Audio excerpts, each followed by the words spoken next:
story was this. From over the course of the 12th and 13th century into the 14th century, a form of evil which is directly traced by the Venetians themselves to the ancient Canaanite city of Tyre had arisen to great power in the north of the Adriatic Sea, the city of Venice, which has been in recent time, until he moved to London, the residence of Satan on earth.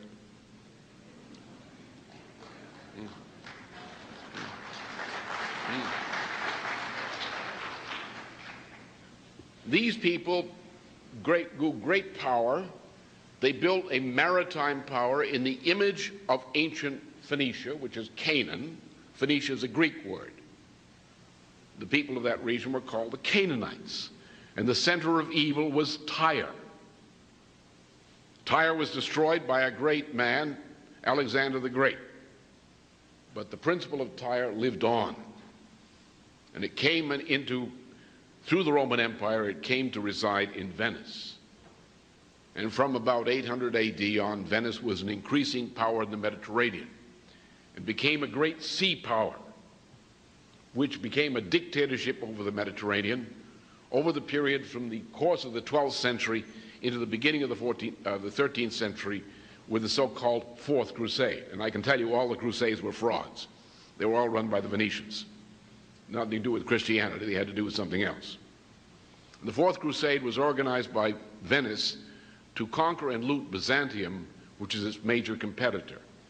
And the Latin Empire in Byzantium was set up from 1204 to 1261, when a fellow called Michael Palaeologus overthrew it on behalf of the Greeks. But Venice became a great looting power. It crushed every element of civilization.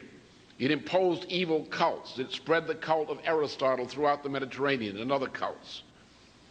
It looted everything. It imposed its debt every place. It manipulated nations into making war on one another. They weren't real nations, but they were whatever passed for at that time. They plunged Europe into war and usury and looting and bestiality and cruelty, and nothing could seem to stop it. The political institutions of Europe collapsed at about 1250, or over the period 1250 to 1267, in a series of wars. A leading figure of the late 13th century and early 14th century, Dante Alighieri, typified those who fought desperately to save civilization from this pestilence of Venice and the Venetians' Mongol allies, who are attacking Europe from the west, from the east. Venice's power grew. Dante was probably murdered by the Venetians after a trip into Venice and its area. The ideas of Dante lived on through various networks. Not only Dante, but there were great Franciscans and others who continued the tradition, the Augustinian tradition, and developed it then as before. Then in the middle of the century, the 14th century, the whole system collapsed in a chain reaction of bankruptcy, starting with the King of England discovering, by checking with his priest, that not only was usury a mortal sin, but that he, as the King of England, by continuing to pay his debts to usury, was actually contributing to the eternal damnation of the soul of his creditors.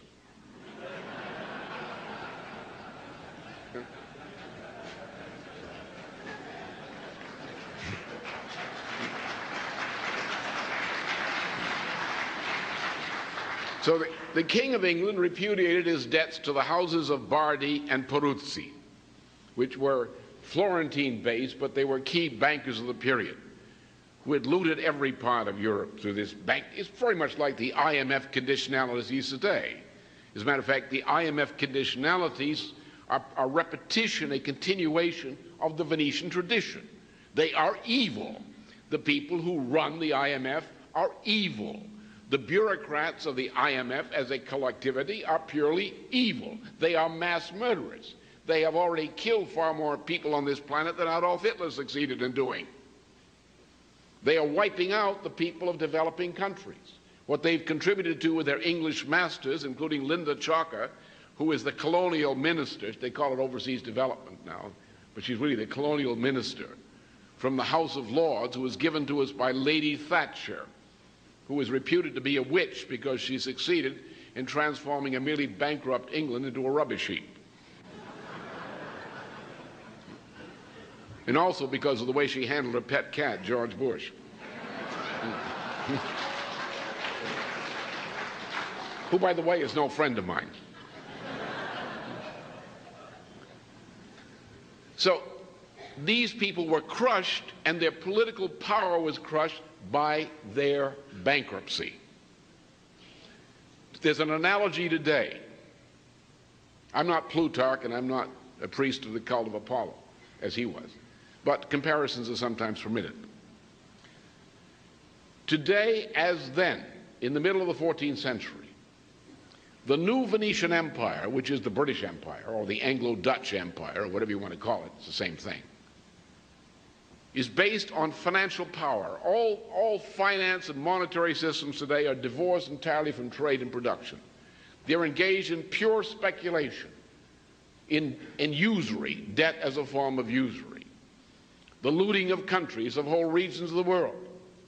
The power of the ruling oligarchy, which are like Venetian families, Ford Foundation, this foundation, that foundation. This is what runs the United States, not the government. This is what runs the world, not the governments. The governments are run by these powerful families and their oligarchical connections, who control the Washington Post. They control the New York Times. They control the 3 TV networks. They control Jane Fonda. She might not admit it, but she's a real right-wing fascist, that Jane.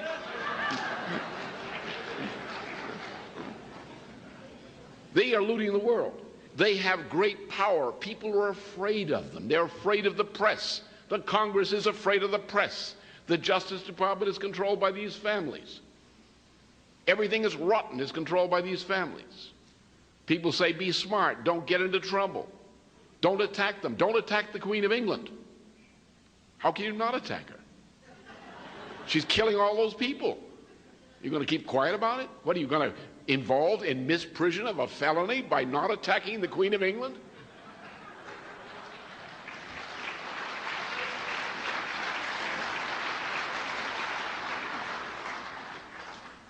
So the time has come, we say, well, what if these people suddenly lose their financial power? What if these banks go bankrupt? What if the IMF is liquidated? What if the international monetary institutions don't function? What if there's no facility by which these institutions can exert their power over society? Something like that which happened during the 14th century, the so-called Dark Age. In 1000, the Byzantine Empire underwent a fundamental crisis. That was the period when Venice started to take over more and more of Europe, and eventually the power center shifted to the financial oligarchy in Venice. So then in 1066, the Normans took over England, and the Saxons got defeated, and then eventually Venice for a very long time remained the power center of the imperial structure. So you are really looking at a succession of different empires. Now naturally Venice in this period, in this long period, underwent changes, family changed, replaced others, but the oligarchical structure essentially remained the same. Centuries had passed from the day the ruling families left Rome, and the Venetians rapidly asserted a maritime dominance that no one could or would dare to challenge. Recognizing her might, the Istrians begged Venice for protection from Slavic pirates. This protection was granted gracefully, at the price of 100 jars of wine per year. Though her mother, Byzantium, interfered with her desire of controlling a global financial maritime empire, as Byzantium still controlled the trade routes of the East, Venice overcame these circumstances and managed to secure trading privileges over Byzantium's territories. They accomplished this by making the emperor fearful of foreign attack, an attack which Venice herself was well equipped to foment. the 20 to 30 rolling Venetian families prided themselves on being descendants of the imperial Rome of Caesar. But whether they were really related by flesh or not, they were descendants of Rome's imperial ideology, for this oligarchy was clearly committed to the ancient model that created Rome, and were determined to ensure that Venice would embody empire. Be thou unique in the isolation of thy sight. None shall resemble thee. In thy freedom from pope and emperor, none shall rival thee. The city thou buildest on the ooze of the lagoon shall outlast the rock-built cities of the crag and the broad-laid cities of the plain. Out of thine incessant combat with the sea shall come thy strength. Thy soul shall delight in beauty, and beautiful shall be thy handiwork. Of course, anything that could come from the handiwork of Venice would be anything but beautiful. Her handiwork was one of dumping many into wars while making them believe that the Venetians were really their ally and that they shared common interest. Like its descendants in the British Empire of today, Venice had no permanent allies, only permanent interests. To gain her interests, emperors and kings were to play her game, and if they refused or retaliated, they would simply meet their doom. Byzantium was one significant force that chose not to play her game. This was troublesome, for without Constantinople she would lose access to the Black Sea and all the treasures that lay in Asia and the Middle East. Ultimately, Constantinople did fall to the Venetians, not by her own hand, but by the hand she manipulated. The Venetians are very good at psychological warfare as well.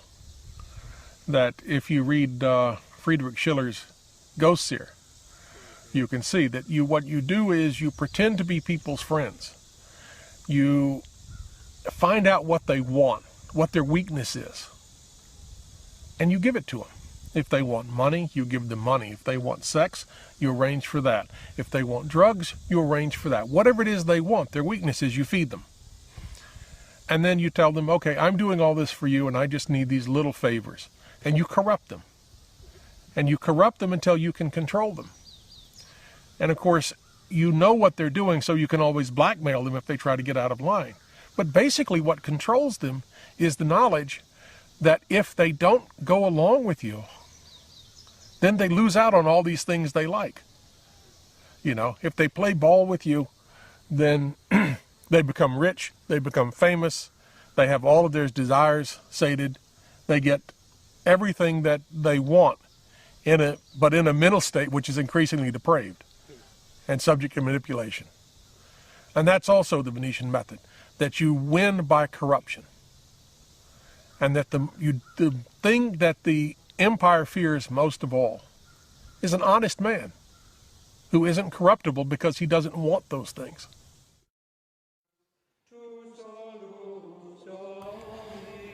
"15 years after Pope Gregory VII undertook major reforms, establishing ultramontane rule over all kingdoms of Europe, Pope Urban II delivered an infamous sermon at the Council of Clermont, consolidating the rule and issuing the orders to crusade, to retake the Holy Lands from the non-believers.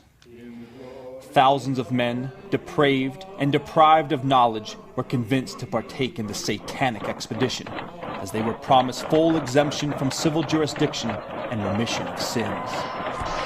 And so they embarked, thousands of them, mercilessly looting and ravishing all in sight, fearing nothing, for all was forgiven. Although they slayed in Christ's name, as they came closer to victory, the one they served as Lord became ever clearer. After the Norman chivalry conquered Jerusalem, envoys were sent to Venice to report the good news.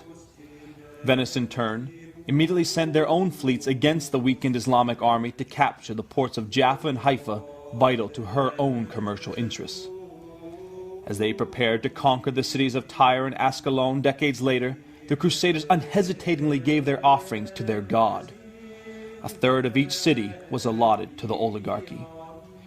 And it was ensured that within all the kingdoms of the Crusades, a bakery, a bath, a market, and a free quarter were given to the Venetians.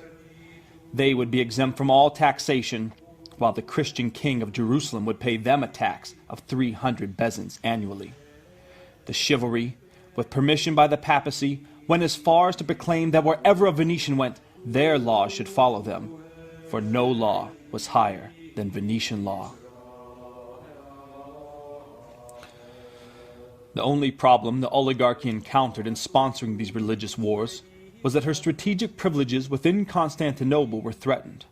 Alexius I of the Byzantine Empire was against the expedition of the Crusaders because they threatened Byzantium's own territories, so he demanded that Venice withdraw. For the rest of the 12th century, measures were taken against Venice by Constantinople, such as the order sent forth by the emperor on March 7, 1171, to arrest and imprison every Venetian within Byzantium's domain. This demonstrated to the oligarchy that her mother was no longer going to play her game, which was troublesome, for without access to the Black Sea, it would be difficult for Venice to secure maritime dominance. All the treasure that lay in the lands of India and China were necessary for Venice to complete her puzzle of extended monetarist practice worldwide. But these crafty devils had no need to fear. A plot lay ready for them to seize as soon as the opportunity arose.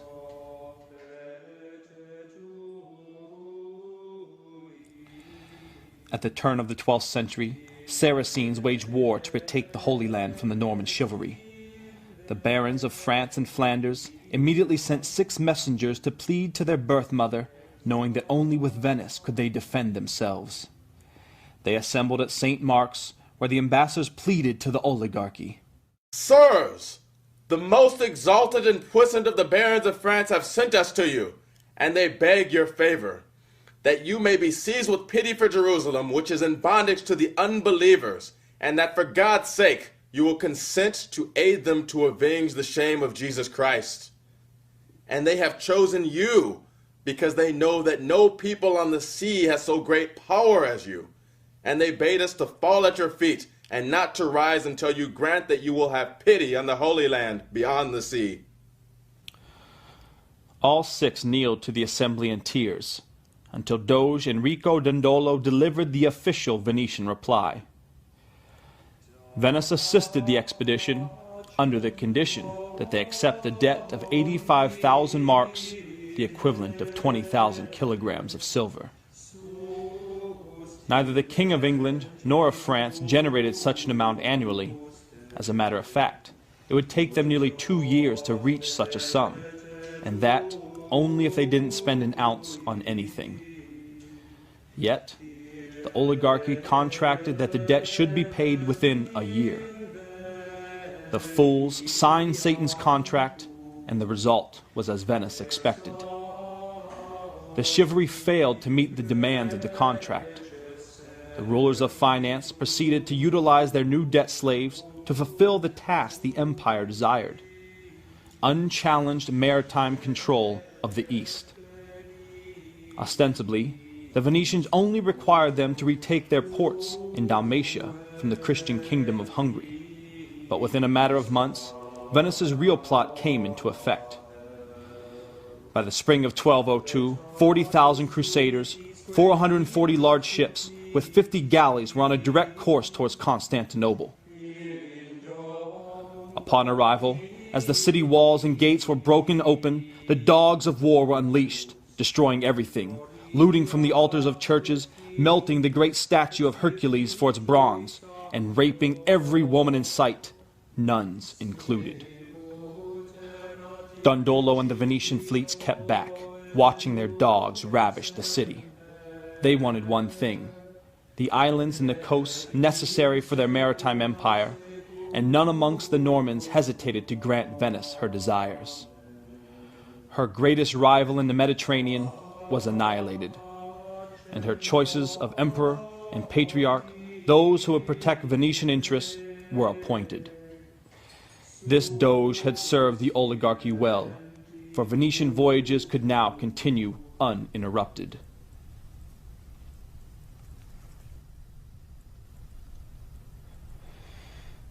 With their reassurance of complete maritime dominance, the Venetian oligarchy used their power over the Mediterranean to internationally centralize the control and organization of money within their financial empire. Shortly after the raids in Constantinople, Venice dictated that all exchange of silver and gold bullion could only lawfully occur within her lagoon. Bullion ships sailed twice a year from the imperial center to keep this private market flowing. Through this method, Venice sucked Europe dry of its 500-year-old silver standard and enforced a gold standard upon them. The Venetian gold ducat, minted in 1284 of October 31st, became the lawful currency of international trade. Simultaneously, with the assistance of the Mongolian hordes, Venice forced China and India off their gold standard and forced upon them instead Europe's silver for the wealthy and paper for the poor. Thus, no country could produce bullion for its own use, and all currency exchange had to take place in Venice. During this same interval, the Venetian financial tyranny saw the rise to power of their junior partners in Florence, the family banking houses of the Acciaioli, the Peruzzi, and the House of Bardi, then the largest banking house on the planet. These, among others, were the banks that privatized the revenues of states by providing the usurious loans to most of the kingdoms in Europe and southern Italy. Although they wielded significant power, they were merely practicing the usury and financial speculation which the Venetian-dominated monetary system required. They were loan sharks swimming within a Venetian sea. The floating exchange rate between silver and gold bullion, controlled by the Venetian oligarchy, caused even the gold florian, minted by the Florentine bankers, to devalue to worthlessness. Nevertheless, the Florentine parasites served their master well until they became disposable. They are lending money to the major houses of Europe, the nations, or what passed for nations at that point, the kingdom, various kingdoms and duchies and things like that. And so they get them into debt. Now, for example, the King of England was in significant debt to the Lombard bankers, which was the Venetian banking system, and in particular to the House of Bardi. And so the king, pledged as collateral the wool production of his kingdom. And then, of course, he's going broke, and so he needs more money, so he borrows more money, and then he pledges all of the sheep as well. The key thing about this kind of debt farming, is that once you incur a debt, the debt never really goes away, because the interest rates that you have to pay, the money that you have to pay to service this debt, is such that you quit building your country and you start trying to pay your debt. And then you have to borrow more money to pay your debt because you get further behind, and then your interest rates get higher, your debt service becomes more, and you set off on a process that never really ends until everything blows up. But that's the Venetian method of control. And that method has not changed since the days of Venice. While generating profits of 2/3 on all investments in Europe, the Peruzzi, the House of Bardi, and the others would lure in new debt slaves through the yearly champagne fairs in France, using luxury goods imported from Asia as bait. By the beginning of the 14th century, these Lombard bankers were able to insinuate themselves so far into the administrations of both King Edward II and Edward III of England that they ran the king's personal finances, privatized England's revenues, and then charged England for their services. As part of this business, they convinced foolish Edward III to claim France as part of his kingdom, enticing him to spark the beginnings of the 100 Years' War. Meanwhile, the Peruzzi Bank, through the Franzese bankers, provided the financial services for King Philip IV of France. Thus, through keeping the population in a state of bestiality and manipulating stupid people into wars, the Venetians kept their financial empire on top of the world.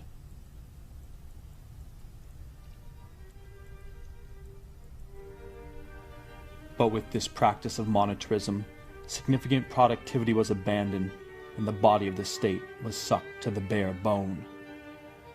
The production of wool in England, Flanders, and Spain collapsed.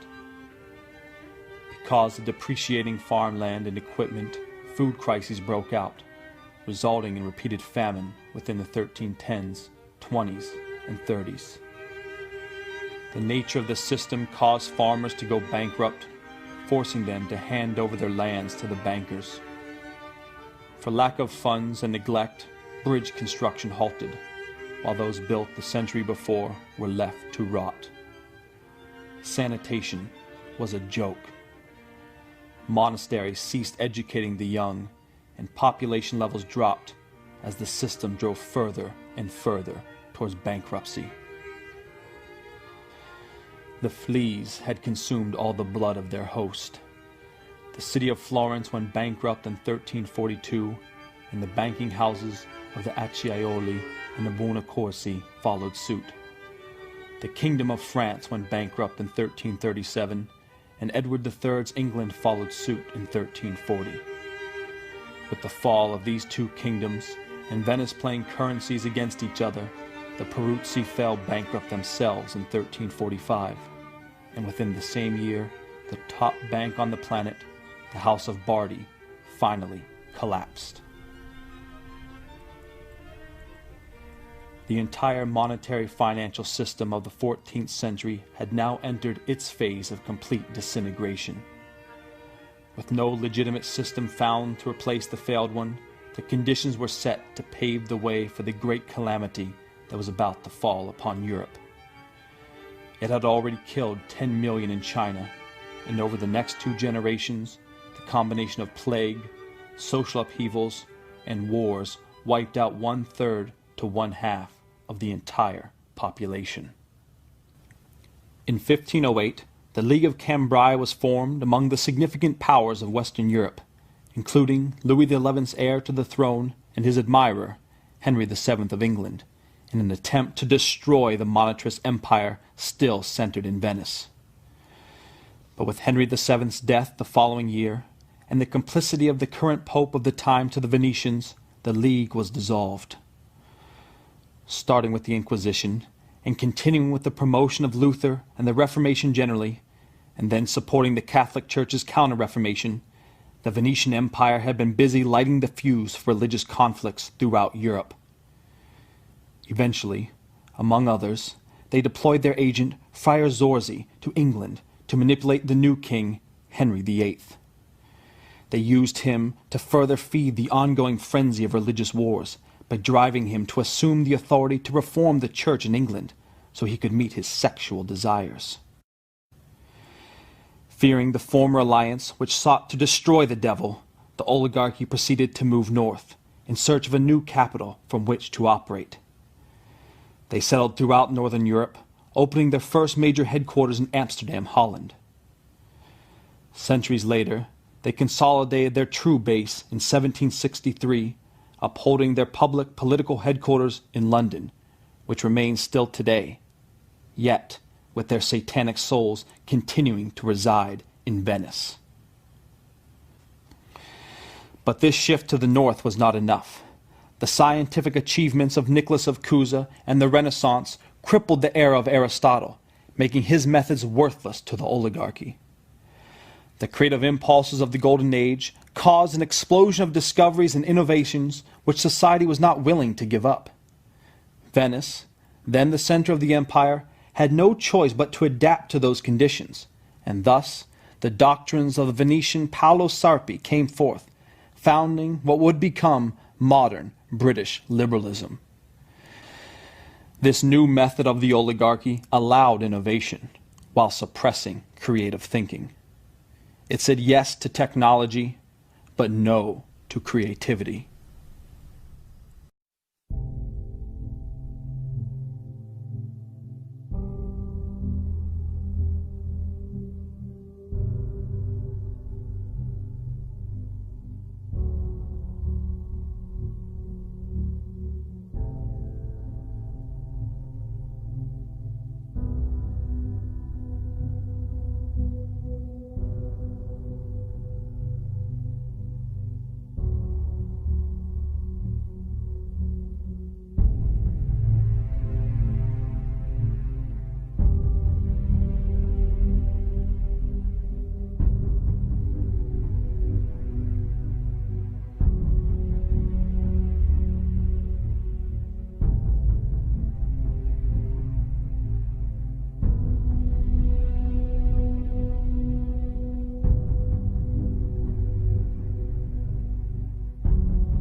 the enemy has to be defined properly. Who is the enemy? Well, Cheney is ready for the rubbish bin. He could go quickly.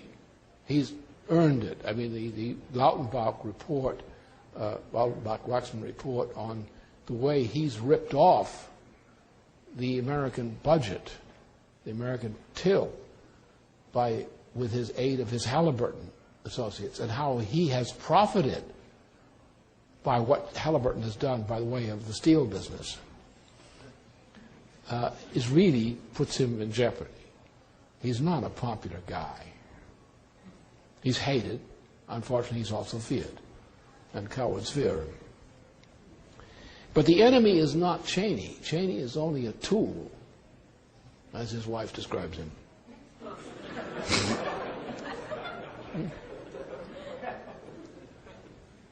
The enemy is the Venetian faction. What the problem today in economy, which has to be addressed, and this is where Democrats lose their nerve. In the Senate and elsewhere, they lose their nerve. And it's not that they don't lack inspiring causes to go to, but when they know and they are informed by people like Felix Rohatyn and so forth, that they are treading in dangerous waters, which they might not like to find themselves in, they wince. The biggest support we have is the defection of Republicans from the Republican cause.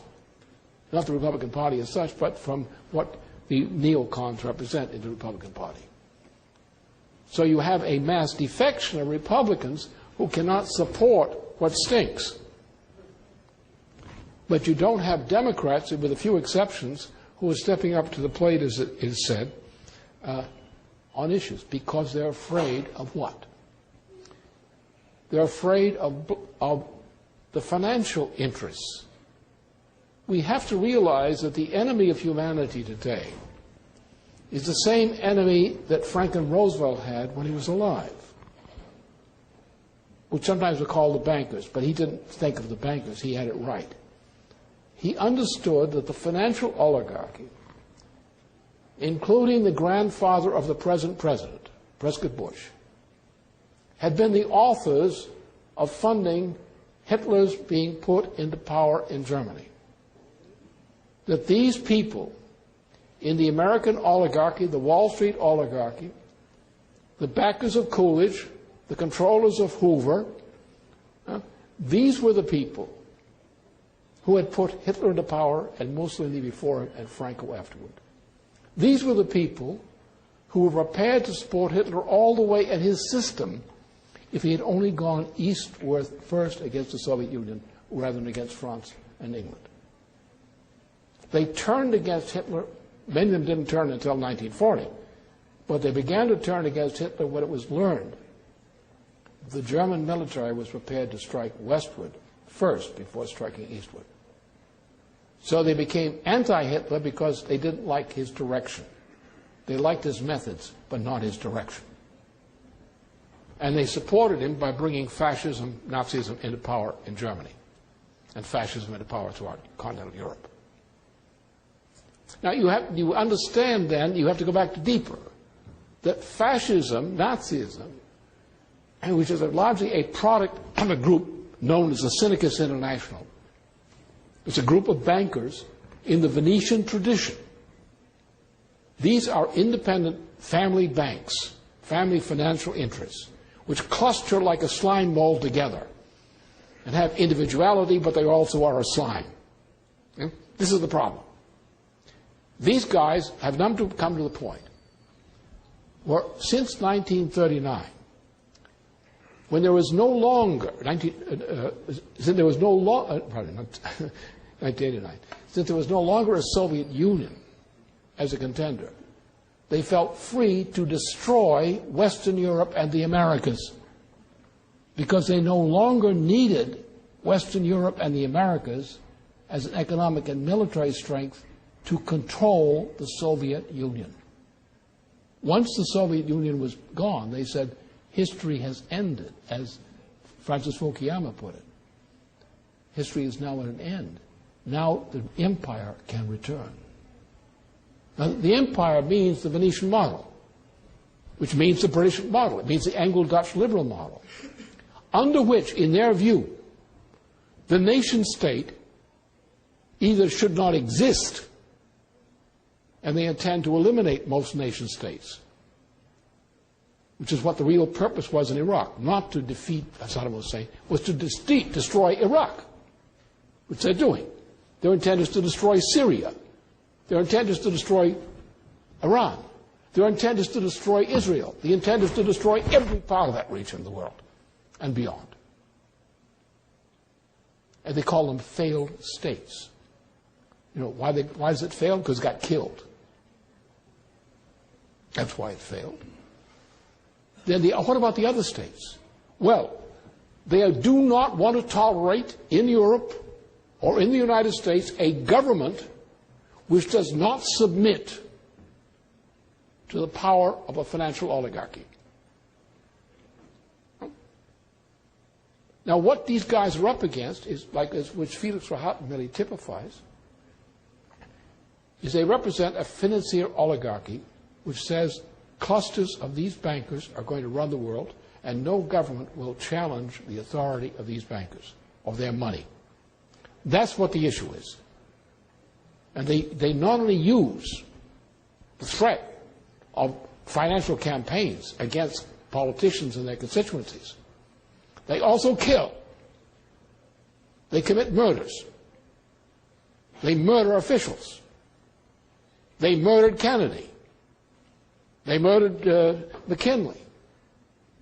They murdered other people en masse. They are killers. They don't do it personally, generally. They give the orders. And they can find Nazi types like the Pinochet types and so forth who will go out and carry out those orders. That's the way it's done. So there is a genuine fear of these bankers or these financier interests among people who know that they hire killers.